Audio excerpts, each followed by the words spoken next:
For my first home buyers out there, welcome to Ashton Hill in Mount Barker. I'm in a Simonds display home with Sid, answering a few questions for everyone looking to build their house. It be a first home or a second home.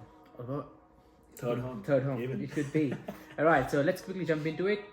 What are the current trends that you are seeing in the home building industry as a whole? Be it estates or independent houses. The trends in as in how it looks and Yeah. all that. Yeah.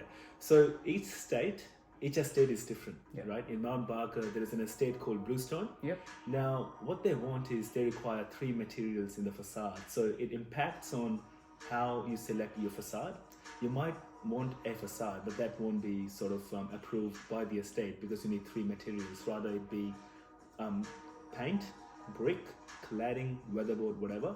So that sort of trends is where it comes across. I would say that many of the estates are now sort of moving over the trends and really have beautiful homes to their own estates, right? So they want specific 25-degree roof pitch, like in Aston Hills. Yeah. That affects how your home looks, being outdoors or whatever.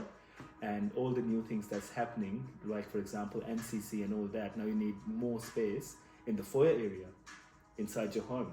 So that's quite in trend now, where there are more open living, more fair, and more like space to the foyer, and it's like quite trending at this stage. It's good, that way we have more accessibility for people to enjoy their house, and as well as we don't have any cardboard houses anymore, have beautifully designed homes, and when you drive through that suburb you feel that you're in a suburb that you want to live in.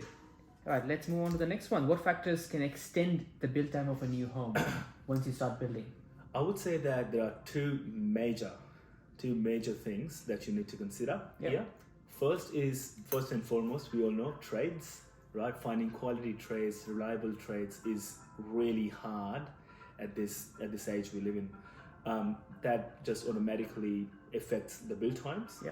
The other thing, when you're building a new home, is the structural changes that you do. Because what I notice is if you go to a bulk builder and you're doing a fully customizable plan and the bulk builder is trying to make that happen for you, it's going to sort of extend the time, because then it's going to go to the drafters, it's going to come back if you can do it or not. It's a whole process, the nitty gritty of the builders, so I'm not going to get into that. Yeah. But structural changes and reliable trades, I think these are two major factors. Has the building time gotten better since the building material shortage?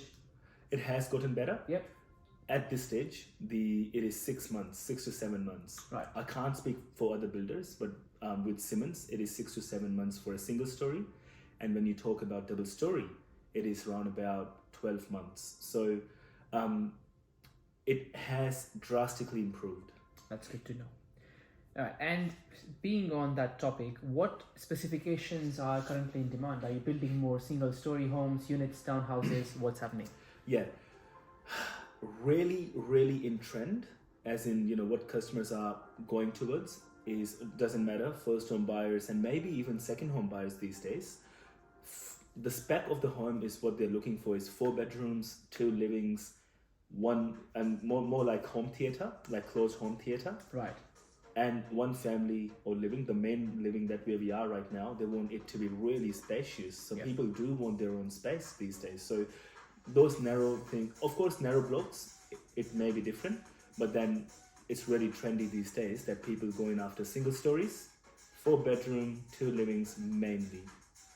And if you have the right block, you can go for a single story, but if you have just a 9-meter frontage, you're bound to think that you should go for a double story house. Depending on what the needs are. So it's highly sort of dependent on what the client wants. That And we makes cater sense. to that. So Cool. yeah. Now, what can people expect when building a house instead of buying an existing property?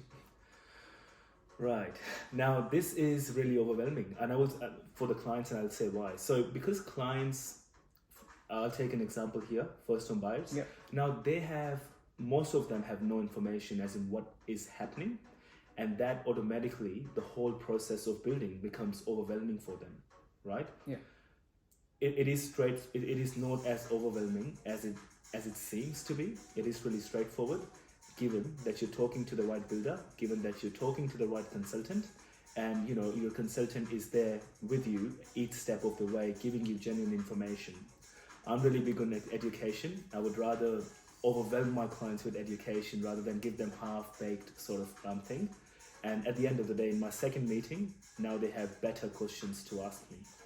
So that's my approach towards that. Education is key. The more you know, the more informed decisions you can make. And if there is any delay for whatever reason, if you are informed throughout the entire process, it gives you less anxiety and helps you understand what are the next steps to get over this hurdle. Exactly. It's good to know, Sid. And finally, last one, for anyone looking to build a house today, what is something that they should keep in mind, or any tips and tricks that you want to share with us?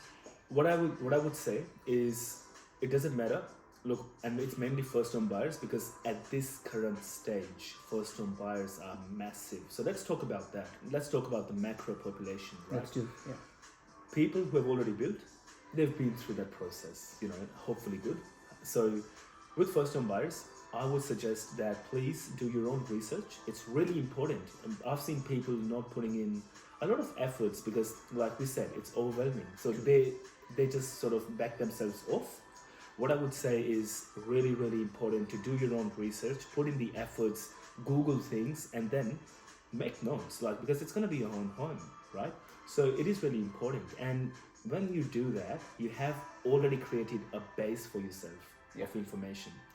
Now, when you go to your new home specialist, what ends up happening is you start asking better questions. You start asking The technical right questions that you wouldn't otherwise. True. All right, that's been it. If you have any more questions about building your first home, feel free to reach out to Sid. And if you have any questions about mortgages, I'm here to help you out as well. Mortgage Titans. Thank you.